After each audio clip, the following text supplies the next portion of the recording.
So hello everybody, how are you today? In today's video I'm going to show you how to create a bump or a slope chart in Power BI. So what you see basically on the screen. First of all, if you have not used a bump or slope chart before, they are actually very useful for exploring or visualizing changes in rank over time between categories or whatever you choose.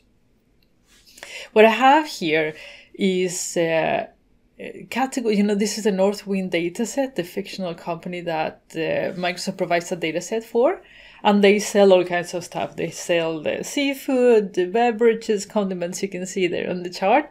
So what I've did is I have created a measure. You can see it here that ranks sales by category. So if we look at this chart, we will see that beverage in 1996, which is below here, it was the #1 category in sales. So most of the sales were on beverages. Then it was on dairy products, then it was on confections, then it was on meat, you see, right? And then in 1997, suddenly our beverage went from #1 to #2 because the dairy products took over. So dairy products were selling more. And then in 1998, we're back to condiment beverages being #1. So this is very, very useful to rank categories and see how they change over time. So how do you create this in Power BI? Well, you need to have obviously a measure of sales.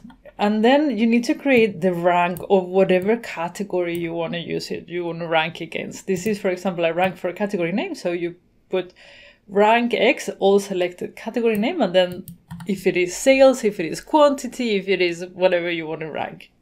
Once you have that, I'm going to show you how to create it. So we go here to page 2. And we're going to put, I want to rank it by year. You can obviously rank by month. You can rank by anything you like. And I am going to put the category name also. Let's put it as a table. And then I'm going to put sales. And we want these three things as a line chart, as we mentioned before. So here we have them. Oh, no, not sales. We want to have rank. So we want to have year, category name, and rank. So here we have them. So as you saw, I have times, on the rank measure, I have times -1. Why do I have that? Let me show you. If I remove that, it will show,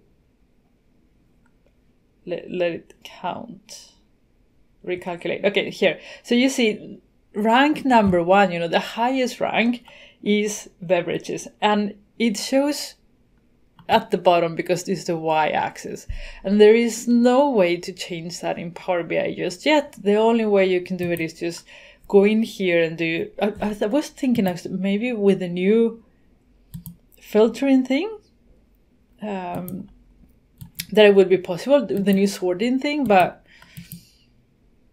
I just couldn't find it. So the only way I saw that you could actually do that is you go in here to the rank and then you multiply by -1. So the one will be the highest and the other ones will be the smaller. So you'll see that this will change.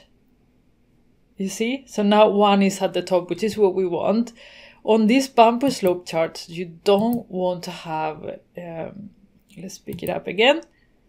You don't want to have the y-axis. There is a rank, so we just remove it. The thing is that when you hover over, you'll see the minus. So that is a bummer on the bump chart. There's a bump.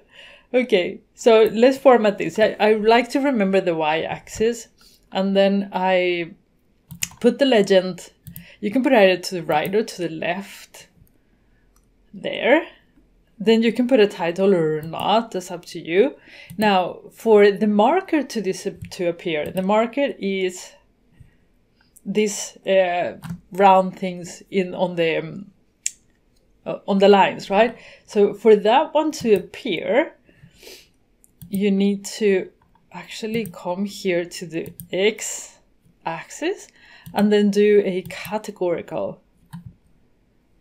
And then is when you can go in shapes and add the marker. This show marker will not show up if you don't have categorical on x-axis. And then once you have that, you just make it bigger. I like to make the stroke a little bit bigger too, so you can actually see that, and then you can make the marker bigger accordingly. So that looks quite nice. So, and then you could actually put here 1, 2, 3, 4, 5, with Photoshop, or as a background image or something in case you want that. And yeah, there you can see. So 1996, for example, the grains and cereals were doing very well. 1997, but went back to 0. Probably this is randomized data, so this doesn't look like so exciting here. But this is a very, very useful chart to create if you want to visualize how things are moving in between categories. So this is all for today. I hope you enjoyed the video, and I'll see you again on Friday with another DAX Fridays. Bye.